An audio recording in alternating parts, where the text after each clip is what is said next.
श्री स्वामी समर्थ. देव म्हणतात आजच्या भक्कम संदेशाकडे दुर्लक्ष करू नकोस. देव म्हणतो तुझा भूतकाळ खूप भयानक असू शकतो. तुमच्यापैकी अनेकांचे जीवन पाणी भरलेले असू शकते, पण चिंता सोड आणि हा संदेश ऐक. आजच्या रात्री देव स्वतः तुला येऊन तुझं भविष्य सांगणार आहेत. तुझ्या सर्व प्रश्नांची उत्तरे सांगायला देव आले आहेत. जर तुम्ही देवावर प्रेम करत असाल तर लाज न बाळगता घोषणा करा की स्वामी शक्ती माझी आई आहे. आणि आत्ताच हा शक्तिशाली संदेश लाईक करा. पुढील 1 मिनिट नीट ऐका किंवा मग माझ्या पाठी बोला किंवा मग टाईप करा. प्रिय देवा, नवीन आठवडा सुरू होताच मी तो तुमच्या मार्गदर्शन आणि कृपेला समर्पित करतो. आणि अनिश्चिततेच्या क्षणी माझा प्रकाश, अशक्तपणाच्या वेळी माझी शक्ती आणि गोंधळाच्या वेळी माझी शांतता व्हा. माझ्या चरणांचे मार्गदर्शन करा. मला शहाणपण द्या आणि हा आठवडा तुमच्या प्रेमाने आणि उद्देशाने भरून टाका. तुमची आणि इतरांची सेवा करण्यात मला आनंद मिळू शकेल. धन्यवाद देवा. देवदूत तुला सांगत आहेत, जेव्हा तुम्ही नवीन आठवड्यात पाऊल ठेवता तेव्हा लक्षात ठेवा की परमेश्वर हा तुमचा प्रकाश आणि तारण आहे. या आठवड्यात आत्मविश्वासाने तोंड द्या. हे जाणून घ्या की त्याची उपस्थिती हा तुमचा गड आहे आणि भीतीला जागा नाही. सहमत असाल तर होय मी सहमत आहे असे टाईप करा. आणि आपले हे भक्तिमय चॅनल सबस्क्राईब करायला विसरू नका. देव म्हणतात ज्याला स्वतःला विवेक नसतो त्याला शास्त्र काय करू शकत नाही. जसे कुणा आंधळ्याला आरसा दाखवून काय उपयोग असतो, यासाठी आंधळा कोंब आहे. काही प्राणी तर फक्त जन्मांपासूनच आंधळे असतात. असे लोक डोळ्यांनी काहीच पाहत नाहीत. घरात असेल ते घर नरक आगीत जळेल. याच प्रकारे वाईट शिष्य कधीही गुरुचं चांगलं करू शकत नाही. गुरुने त्याला कितीही ज्ञान दिले तरीही वाईट शिष्य कधीही ते ज्ञान घेणारच नाही.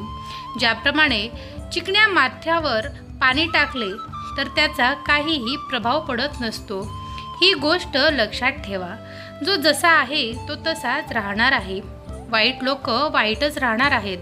त्यांच्याकडून चांगल्याची आशा करणेच व्यर्थ आहे. देव म्हणतात 2 ब्राह्मण जिथे कुठे उभे असतील तिथे जाऊ नका, कारण ब्राह्मणांचा राग मोठा वाईट असतो. ते रागावले तर कधीही शाप देऊ शकतात. पती पत्नी कुठे बसतील तर त्यांच्यामध्ये जाऊ नये, कारण ते दोघे आपल्या मनातील गोष्टी बोलत असतात. त्यांचे स्वतःचे सुख दुःख जे काही असेल ते बोलत असतात. जो प्रेम संसार त्यांनी उभा केला तो कुणा तिसऱ्याने जाण्याने उद्ध्वस्त होऊ शकतो. देव म्हणतात हा संदेश आवडला असेल तर नक्कीच लाईक करायला विसरू नका. आज स्वामी समर्थ महाराजांची एक कथा तुम्हाला सांगत आहे. कथा शेवटपर्यंत नक्की ऐका, भाग्यवंत ठराल. श्री स्वामी समर्थ हे त्रिकाल ज्ञानी होते. प्रत्यक्ष श्री गुरुदत्तांचाच अवतार असल्यामुळे भविष्यात काय होणार आहे हे त्यांना ठाऊक होते. त्यामुळे संकटकाळी ते आपल्या भक्तांना सावध करत असत. त्यांची आज्ञा न मानता एखादे काम केले तर त्यांची फळे भक्तांना भोगावी लागत असत. बडोद्याला श्री स्वामींचे एक परमभक्त होते. त्यांचं नाव वामनबुवा असं होतं. स्वामींवर त्यांची अपार श्रद्धा होती. शके 1796 मधील घटना आहे. पावसाळ्याचे दिवस होते. त्या काळात वामनबुवांनी अक्कलकोटला श्री स्वामींच्या दर्शनासाठी जाण्याचा निर्णय घेतला. कारण असे होते की वामनबुवा तीर्थयात्रा करून आले होते. तेथून त्यांनी अनेक वस्तू आणलेल्या होत्या. आपण आणलेल्या काही वस्तू श्री स्वामी समर्थांच्या चरणी अर्पण कराव्यात. श्रींचे दर्शन घ्यावेत. काही दिवस महाराजांच्या सेवेत घालवावे. पुढे गाणगापूरला जाऊन गुरुचरित्राचे पारायण करावे असे त्यांनी मनाशी ठरवले होते. ठरवल्याप्रमाणे ते बडोद्याहून अक्कलकोटला श्री स्वामींच्या दर्शनाला आले. श्री स्वामींच्या चरणावर आणलेल्या सर्व वस्तू ठेवून श्रद्धेने दर्शन घेतले. काही दिवस तिथे राहून वामनबुवा एके दिवशी सुंदराबाईंना म्हणाले, बाई, मी गाणगापूरला जाऊन येतो, तशी तुम्ही मला श्री स्वामींकडून आज्ञा मिळवून द्या.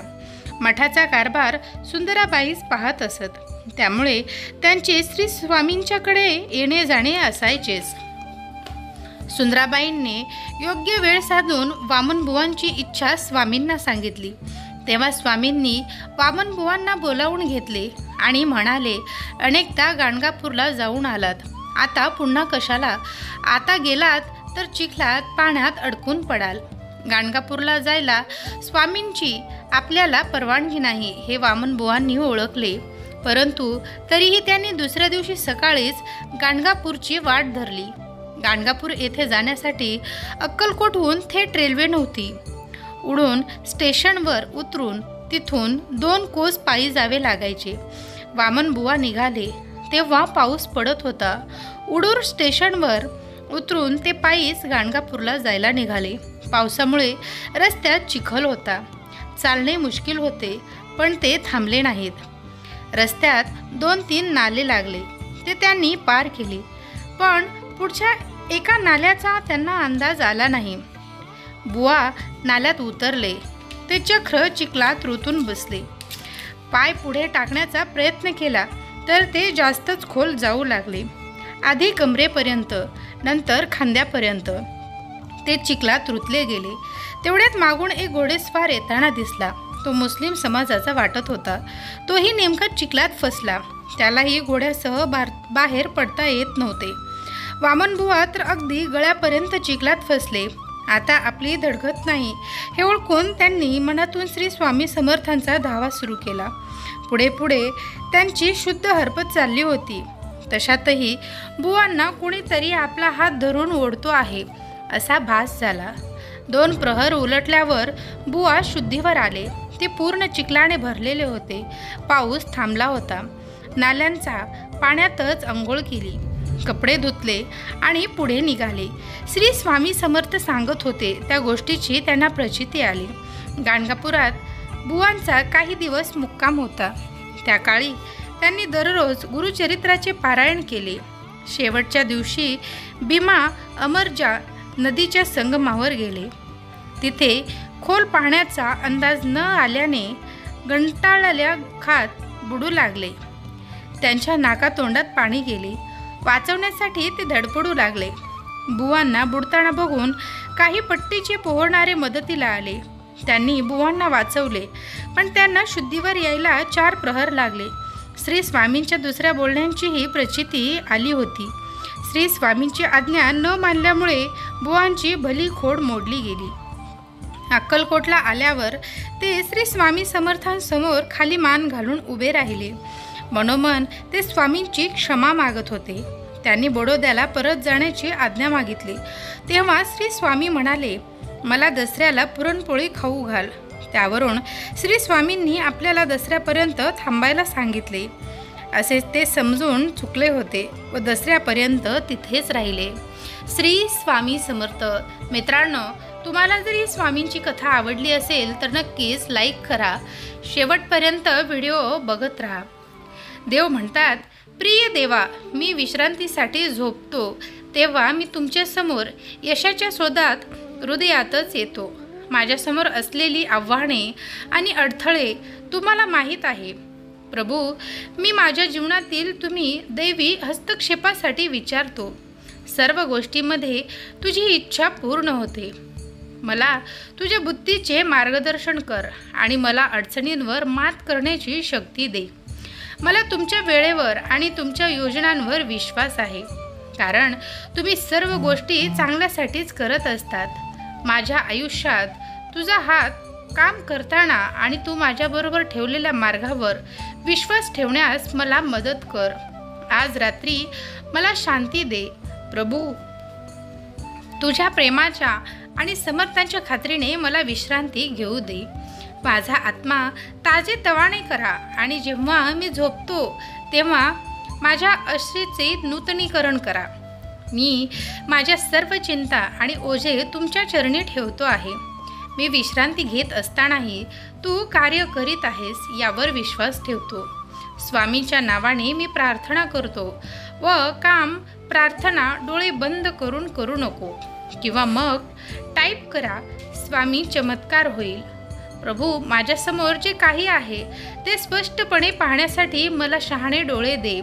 कृपया मला सतत तुझा आवाज ऐकू दे आणि मला चांगले आणि वाईट हे समजण्यास मदत करा. तू माझ्या प्रवासातील प्रत्येक पायरीवर प्रकाश दे. माझी दिशा दाखवत मला बुद्धी दे. सर्वात आव्हानात्मक काळात मला तुमच्यावर घट्ट विसंबून राहण्यास मदत करा, जो तो माझा अभिजन खडक आहे. प्रिय प्रभू, तुमच्या सर्व प्रेमाबद्दल धन्यवाद. प्रत्येक लहान आशीर्वाद तुमच्या दयाळूपणाचा पुरावा आहे. जेव्हा मी माझ्या परिस्थितीबद्दल तक्रार करतो आणि तुझी कृपा विसरतो, तेव्हा मला क्षमा कर. हे समजण्यास मला मदत कर की प्रत्येक परिस्थितीला तुमच्याद्वारे परवानगी आहे, एका उद्देशाने आयोजित केले आहे. मला त्यांच्यात तुमचे प्रेम अनुभवायला शिकवा. तुमची सतत उपस्थिती ओळखायला शिकवा आणि माझी काळजी घ्यायला शिकवा, जेणेकरून मी कृतज्ञ राहायला शिकेल. परमेश्वरा, तू माझा शाश्वत आश्रय आणि शक्ती आहेस. मी सदैव कृतज्ञतेचे अंतःकरण राखू दे. जर तुम्ही देवावर प्रेम करत असाल तर न ऐकता, न वाचता, न विचार करता घोषणा करा की स्वामी माझी शक्ती आहे. आणि आत्ताच हा शक्तिशाली संदेश लाईक करा. आणि अजूनही आपल्या चॅनलला सबस्क्राईब केलं नसेल तर जरूर सबस्क्राईब करा. जाता जाता कॉमेंट बॉक्समध्ये श्री स्वामी समर्थ नावाचा जयघोष करायला विसरू नका. श्री स्वामी समर्थ. जय जय स्वामी समर्थ. अवधूत चिंतन श्री गुरुदेव दत्त.